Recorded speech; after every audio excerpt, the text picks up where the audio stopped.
afternoon and welcome to the Law and Crime Network. I'm Angelica Spanos. We have two live cases we've been following and new developments with both of those. First, a verdict is in the trial of Kamaya Hassel in Michigan. We'll bring you that as soon as we can here coming up. But we're also going to be following day 7 of the Rosenbaum's trial in Georgia.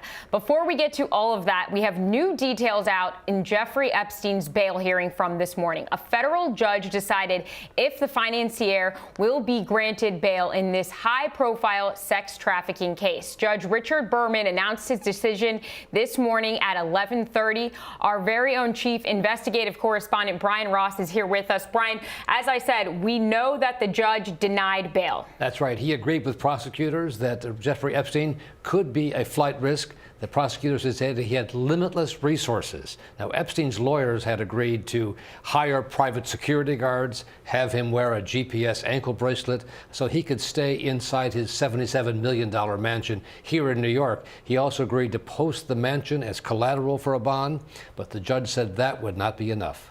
And what were some of the other reasons that Epstein's attorneys were putting out there of why he should be released? Well, they said he had, since his guilty plea to misdemeanor charges in Florida, had been following the straight and narrow path. He had not violated the law. He had met all the conditions imposed on him back then. And they also gave a glimpse of their possible strategy when this goes to trial, that these charges amount to essentially double jeopardy for him, since he had pleaded guilty to the same facts in Florida, and they say had been prosecuted and punished for those facts.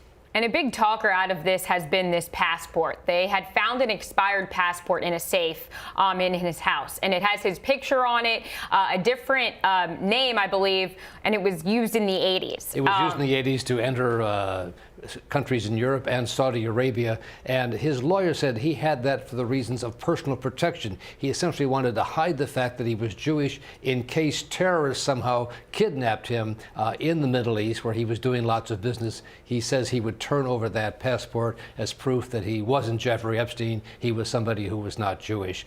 That's what the lawyers argued in papers to the judge. And one of the things that you mentioned before was how they're going to have a private guard with him, a GPS monitor. Why are they asking for that? Well, they were saying that would guarantee that he would show up for the hearing, for the trial. And of course, bail is only meant to make sure that you guarantee the person will appear for the hearing, or if there's a possible risk or a threat to the safety of the community. The judge also was given evidence that he in the past had offered payments to people who might be witnesses against him. And also the prosecutor said he should not get special treatment just because he's wealthy. He shouldn't be able to buy his own private jail. And what do we know about this trial going forward? Do we know many details yet? I know this is obviously new today. Well, this is new today. That means he'll be sitting in the Metropolitan Correctional Center in downtown Manhattan here in New York City while he awaits his trial. The sex trafficking charges are very extensive, and prosecutors also presented evidence they discovered when they went through his safe at his mansion here in New York, finding hundreds, if not thousands, of pictures of naked women. Many of them, they say, were underage women. Of course, he was accused and pleaded guilty to abusing dozens of teenage girls in Florida and in New York. They also found $70,000 in cash, a big quantity of diamonds, raw diamonds, one of them 2.38 carats. So they were arguing that given all that, he had the means, if he wanted to take off and try to find a place where he could avoid the possible outcome of this trial. And they say because if found guilty, he is likely facing a sentence of up to 45 years. And for somebody who's 66 years old, that's a life sentence. Right.